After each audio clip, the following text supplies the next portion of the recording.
হাস্য, হাসি জীবনে অত্যন্ত মূল্যবান হয়। কথায় আছে যে হাসি এবং হাস্য আমাদের জীবনে ওষুধের মতো কাজ করে, আমাদের সুস্থ রাখে, আমাদের জীবনের অনুভূতিগুলিকে আরো সুন্দর করে তোলে। কিন্তু প্রত্যেক ওষুধের মতোই এর সাথেও এটাই হয়। প্রত্যেক ওষুধ সঠিক সময়ে, সঠিক মাত্রায়, সঠিকভাবে গ্রহণ করতে হয়। যদি এরকম না হয় তাহলে এই ঔষধও শরীরের ক্ষতি করে দিতে পারে। এবার আপনি ভাবতে পারেন হাসি থেকে কিভাবে ক্ষতি হতে পারে।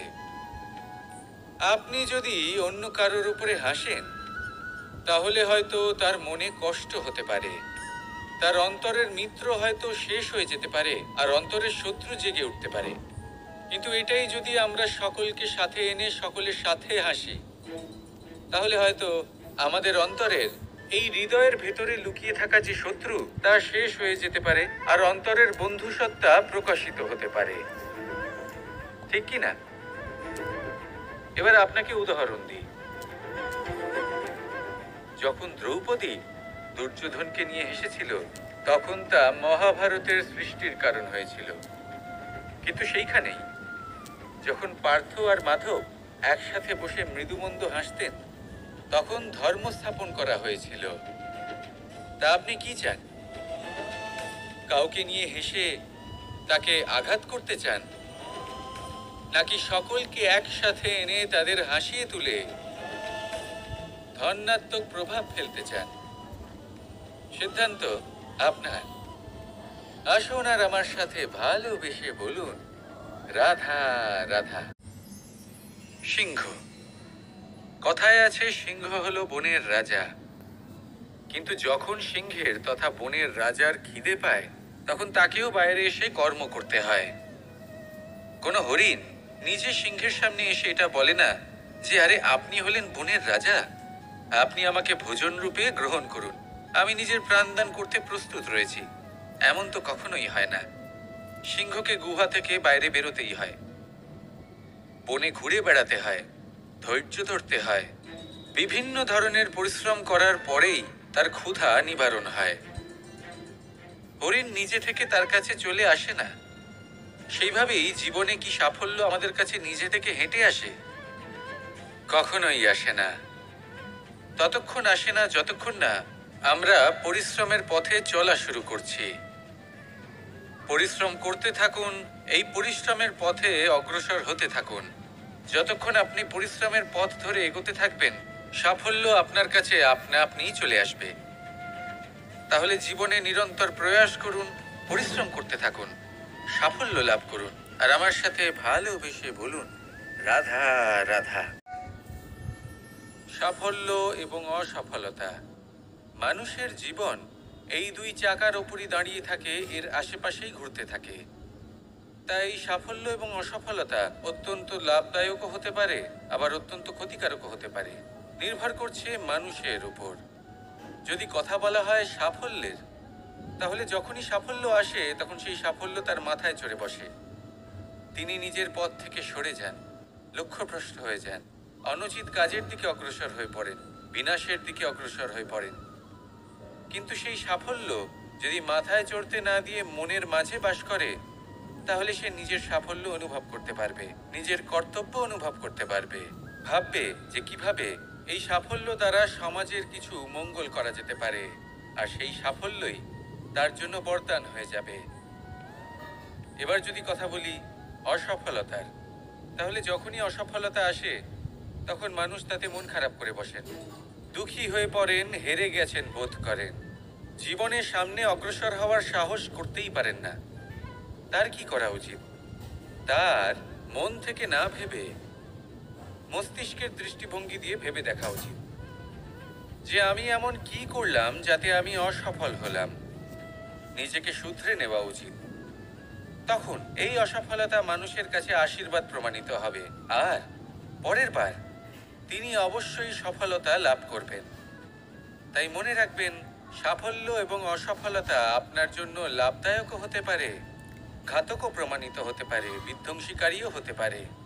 তা নির্ভর করছে আপনার উপর যে আপনি মস্তিষ্ক দিয়ে দেখতে চান নাকি হৃদয় দিয়ে দেখতে চান। শেষ পর্যন্ত সিদ্ধান্ত আপনারই। আসুন আর আমার সাথে ভালোবেসে বলুন, রাধা রাধা।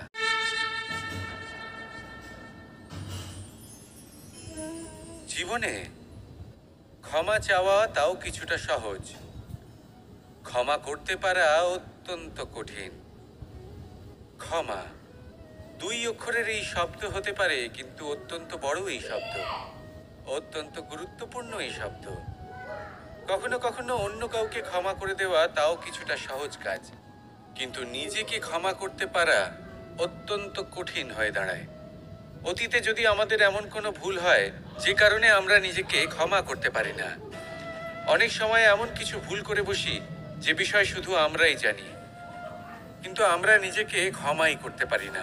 আর আমাদের বিকাশ সেখানেই স্তব্ধ হয়ে যায়। কারণ যদি আপনি ক্ষমা করতে না শেখেন, নিজেকে ক্ষমা যদি না করতে পারেন, তাহলে তা আপনার জীবনের সব থেকে বড় বাধা হয়ে দাঁড়াবে। সেই জন্য জীবনে অবশ্যই শিখুন যে কিভাবে নিজেকে ক্ষমা করতে হয়, আর শিখুন যে আগের করা ভুল আবার কি করে না করা যেতে পারে। এই মন হালকা হবে আর প্রসন্ন হয়ে বলবে, রাধা রাধা। কোনো গাছের গায়ে লেগে থাকা ফলকে দেখুন, সে কতটা সুখী অনুভব করে, কতটা সুরক্ষিত অনুভব করে। তার যে খাবারের প্রয়োজন পড়ে তা সে গাছের শিকড় থেকে পেয়ে যায়। গাছের শাখা, ডাল তাকে সাহায্য করে থাকে, পাতা তাকে আশ্রয় দেয়, ওকে ছায়া প্রদান করে। কিন্তু সেই ফল যদি ওখানেই থাকে, তাহলে কি হবে? উচিত হবে না। ওই ফলকে ছেড়ে পড়ে যেতে হবে, মাটিতে পড়তে হবে, সেটা ফেটে যেতে হবে, নিজের বীজকে মাটির নিচের অন্ধকারে পৌঁছে দিতে হবে। তারপর সে রূপ পাল্টাবে আর এক অঙ্কুরে রূপান্তরিত হবে। অঙ্কুর যা বৃক্ষে রূপান্তরিত হবে, বৃক্ষ যা অনেক ফলকে জন্ম দেবে। সেইভাবেই আপনি জীবনে যদি মহান কিছু করতে চান, শ্রেষ্ঠ কোনো কাজ করতে চান, তাহলে আপনাকে সুরক্ষা ক্ষেত্র থেকে বেরিয়ে আসতেই হবে আর কর্ম করতে হবে। দেখুন, সোনাকেও কুন্দন হবার জন্য তপ্ত হতে হয়, আপনাকেও মহান হবার জন্য কর্ম তো করতেই হবে।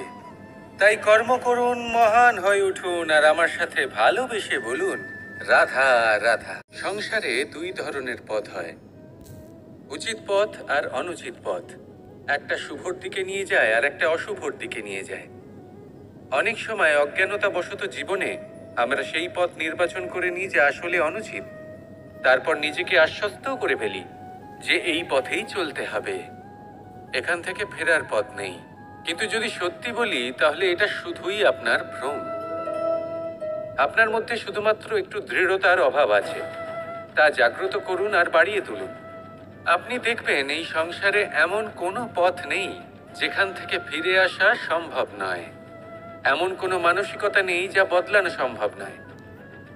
যদি আজ এই মুহূর্তে আপনার মনে হয়ে থাকে যে আপনি কোনো অনুচিত পথে আছেন আর আপনি কোনো শুভ পথে যেতে চান, তাহলে ওখান থেকে ঘুরুন আর ফিরে আসুন, আবার সেই মোড়ে ফিরে আসুন আর সেই পথ নির্বাচন করুন যা আপনার জন্য শুভ। একটু সময় অবশ্যই লাগবে, কিন্তু নিশ্চিত রূপে আপনার উদ্দেশ্য এবং আপনার গন্তব্য এই দুই অনেক শ্রেষ্ঠ হয়ে উঠবে। তাহলে আসুন আর আমার সাথে ভালোবেসে বলুন, রাধা রাধা। মানুষের মানসিকতা এমন হয় যে সে যতটা করে আশা করে যে তার থেকে অনেক বেশি তার বদলে সে পাবে। দেখুন, সবকিছুই আপনার ভাবনা চিন্তার উপর নির্ভর করছে। আপনি যদি ফলের বিষয়ে ভেবে কর্ম করতে থাকেন, তাহলে সেটা অনুচিত। জীবনের আসল আনন্দ হলো নিজের কর্ম করতে থাকা, ফলের চিন্তা করা উচিত নয়। যদি আপনি এরকম ভাবেন যে আমি এতটা করছি, আমার এতটা পাওয়া উচিত, সেই ভাবনা অনুচিত।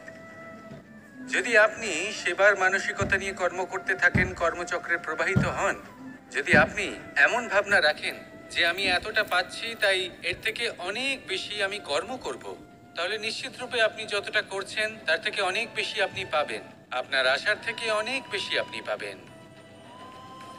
শুধু জীবনে অনেক বেশি কাজ করতে থাকুন, ফলের চিন্তা করবেন না। আর মনে রাখবেন, এই ভাবনাই সব থেকে বড় বীজ। কর্মের উপর বিশ্বাস রাখুন, জীবনে যা যা আপনি চান সবই সুখময় হবে। আসুন আর আমার সাথে ভালোবেসে বলুন,